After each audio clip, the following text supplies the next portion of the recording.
Welcome, everybody. Welcome. It's Friday, and we are all about track and field this weekend. Today, we have the Diamond League in Doha and a few Jamaicans representing.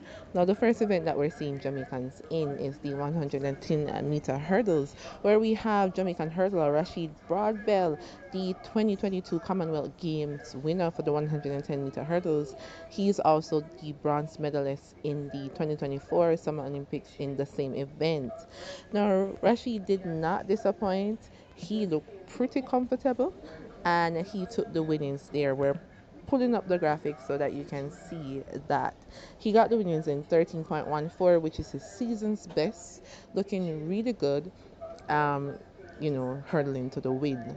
So big up to Rasheed Broadbell for getting the first win for today's event for Jamaicans in 13.14.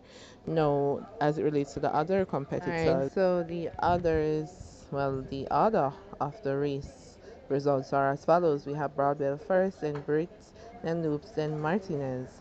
And we bring up the graphic there so that you can see it for yourself. So that's it for now. We'll keep you updated. Shelly should be running today, so that's one that we're looking out for. And we do have a few other Jamaicans like Natasha Morrison, Tina Clayton, and so.